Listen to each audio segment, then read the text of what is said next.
Okay. Uh, Hi, everybody. Welcome to Fight Net Radio. My name's Lee Honish. I am joined by Andrew Labouche and Miguel Antonio Barragan. How are you, Andrew? Yeah, very good, Lee. Excellent. How are you, Miguel? I'm good, man. Just shaking out the sleep, Sunday morning. That's what I do. I'm sure you woke up 5 minutes ago. It's the way it Yes. always is. That's just the way it is, yes. It's just the way it is. Let's start with the Dead Zone, shall we? Last night, the Dead Zone put on. There was only one fight worth watching. I watched the main event. Which also led to Dylan Dennis pretending that he was afraid of KSI. For Miguel and I, that's funny. That's really funny. Now, maybe in boxing, Dylan Dennis is frightened, Miguel. Maybe. But in real life, I think he could have cleared that ring last night. Yeah, in seconds. Again, always denote the amount of cauliflower. Who is that guy, though? Because he was getting slapped all week. He was getting slapped all week. Dennis. Dylan Dennis. Yeah. All right, so Dylan Dennis is probably one of the top 10 grapplers in the world. He's got a bad attitude. He was at the center of the Conor McGregor horse crap. He seems to always be somewhere where there's he's a look at me kind of guy with an absurd level of grappling skills. He's won world jiu-jitsu. He's won. This guy's got the skill. Legit. On the ground. On the ground, legitimately. I mean, it would be the same if Gordon Ryan showed up for a boxing match. Do I think Gordon Ryan has a chance? Boxing? Not at all. Not even close. But again, he's 6'4", 240 pounds, and he could take Brock Lesnar and twist him into a pretzel. He's that good. Now, same thing with Dylan Dennis. I'd put him in with anybody, okay, on the ground. That's what they're doing. They're just taking people that should be on the ground it's stupid. But in their defense, though, Dylan Dennis is lending himself to it. You know what I'm saying? It's a good payday. It's a good payday. I don't blame him at all. He runs his mouth. He runs his mouth like a motherfucker. Like he thinks he can stand up with people.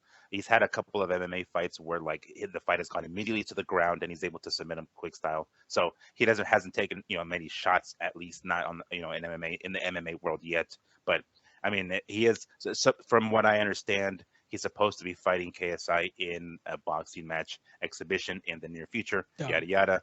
Yeah, but, February. They announced it for January. There or February, we go. See, so that but that wasn't was he at the middle of the Conor McGregor bus meltdown too? As I recall, he was in that camp. Yeah, he was. I want to say it was when Khabib hopped off the stage and went drop kicked somebody. I think that's there. You go. One of those. Yeah, one of those. Yeah, but he's just basically a fucking. I guess was it a tabloid type of a Broner, Adrian Broner type of MMA guy, or I should say more like a grappling guy. But oh well.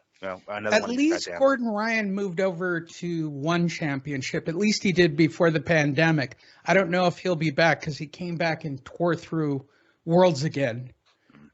He did the no-gi routine and then retired officially. So I don't know if he's actually going to grapple or fight in the cage. Some guys don't translate. Here's the problem that I have with all of these guys. And we saw it especially with this influencer card of death. The fight between the two where one of these guys, I don't know their names, screw them. And I do follow everything that's happening on YouTube and Instagram and all of that. One of them actually claimed to have experience. The other one had real amateur boxing background. But the minute somebody turns their back in a fight, okay, you're screwed, bro. You're screwed. You're screwed. And he quit in the second round on the stool. Yeah, it's bad news. People don't like getting hit. I mean, we've seen it with Ronda. We've seen it with a lot of MMA people. They forget that there's striking involved. And that's no knock on any of them. I mean, that's not to say that I wouldn't want to see you in a bar in the middle of the night. I know it's going to wind up on the ground, and I know you're going to twist my head off. But boxing is a chess-like sport, Andrew. It is strictly what it is. An amateur can beat a bodybuilder who looks like he's been like Logan Paul would never. I don't believe this about the Paul brothers. They're never going to fight a real boxer. They're never going to fight a real boxer. Well, hey, you know what? I'm thanking God this morning that he didn't fight that Rockman kid. Rockman, with the record that he had, was an embarrassment last night. I don't know who, that goes. The other Dead Zone night, and that's Andrew came up with today's show name, Dead Zone. He posted it. First of all, they're not even. That was Miguel. Right? Oh, you're Miguel the one who had came that. up with Dead Zone. Congratulations, Miguel. You named this week's show. All right, let's awesome. talk about Jaime Munguía. Now, okay, so here's the funny part of this whole thing. Somebody on one of the websites, no disrespect to any of the websites, they're just trying to draw traffic, right? And I posted this. They put up a list, and I shared it. This list of, look at all the people that he's fought in his last 10 fights. Now I'm looking at that list. Who the hell's on this list? Gabe Rosado? That's an old Gabe Rosado. Gary O'Sullivan? Gary O'Sullivan was only designed to fight on St. Patrick's Day in Boston. That's what he was designed for. Everybody, and by the way, for those of you going, well, he fought Inoue. Not that Inoue. He fought the other Inoue. There's nobody on this list. There's nobody on this list. The jig is up. They even say, how bad is it when your own network, Miguel, throws your ass under the bus going, he's got to fight somebody? Well, I mean, it would be funny if it was intentional. They were trying to actually like make it seem like it was worth something. Like, oh, look it. I mean, they wouldn't have done it to throw him under the bus, but they were just like, these are the guys that he took out.